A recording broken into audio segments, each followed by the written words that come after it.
So with our handsome Mr. T, he's been doing an awesome job, but I want to see if we can work a little bit with our place. Ready? Chair? He says, I missed it. I know it's a little bit floppier than your chair at home. So ready? Chair? Nice. Good job. Very good, Mr. T. So trying to make it where, again, he has a little bit more of a squishy target like he does at home, going right onto his little chair for his place behavior. So when working again with these stays, I know we've touched base on them in a couple different videos and with Mr. T as well throughout the weeks here and there, is your first start would be to get them comfortable targeting this particular spot, whichever it might be as a target for them for down the road. If, for example, in the beginning, you're just simply working, getting comfortable in a position. Yes, nice job, sir. I would just make it fun to go to, again, the target and have that seem not overwhelming or threatening, but just fun to go make contact with that place or that spot. So right now for Mr. T, we're going to maybe include a little bit with that stay, which again means to stay there until I come back and get you. So I know with Mom at home, he's been practicing a bit with his duration and throwing in some distractions or distance work. Obviously at home where things are typically more comfortable and that's his usual bubble for practice and where he lives, normally at home you tend to be able to work skills typically a little bit of a more difficult dynamic than going to a brand new environment, or if you're working on slowly generalization of the skills. So right now, Mr. T, again, he's just getting a snack for hanging out. I'm just going to see if I can make it a little bit more difficult by adding some movement around him. If, again, your puppy fails, which means that they're getting overwhelmed or confused with the exercise and they keep moving or breaking from their position, I would just reset him up and start again. So you'll see that for right now as I'm working a bit with distractions from me moving, or I'm adding longer durations, or I'm throwing in some distance work, I want to make sure that my rate of reinforcement is high enough where my puppy finds it valuable to stay put. If he gets a little distracted by the odors on the chair, no big deal. I know this is not the chair he has from home, so obviously there's going to be some residual odor from previous people and dogs. So right now, Mr. T is doing a really nice job.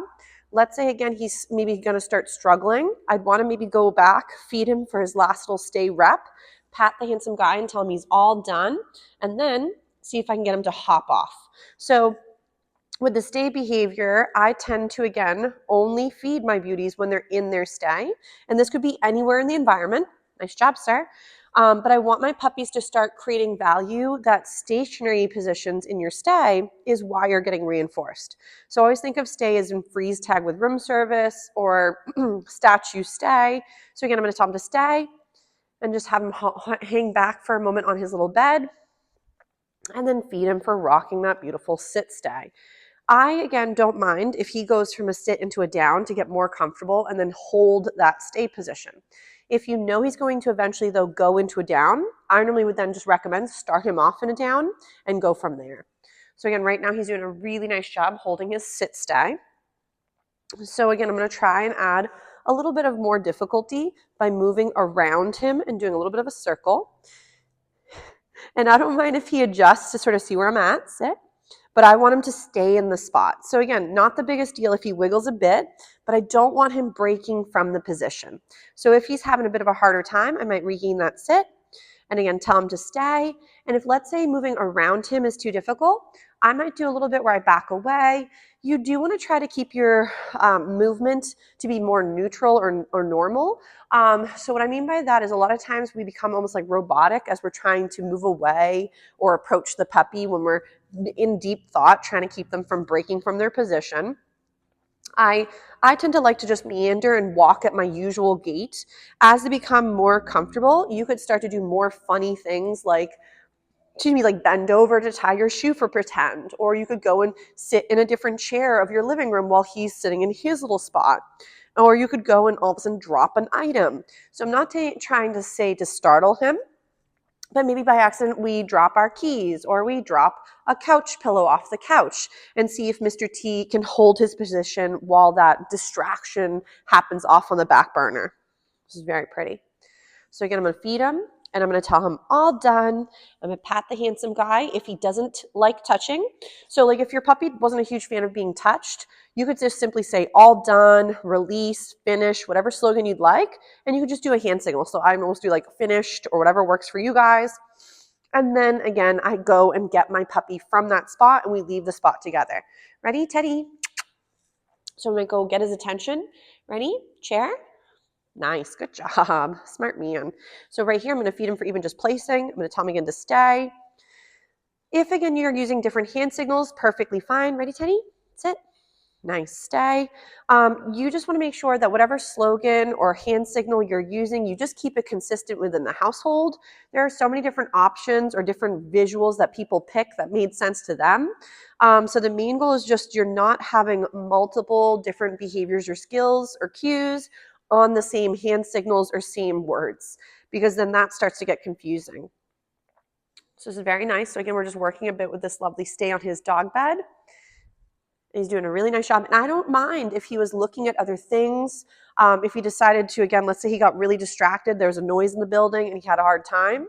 I don't scold them for making mistakes. We would just reboot the behavior and see if we can do it again and end with some more comfortable success moments. So ready? Oh, he says, oh, I'm already winded. He's giving up.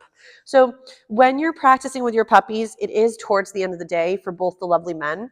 So a lot of times they get very tired. Hi, handsome.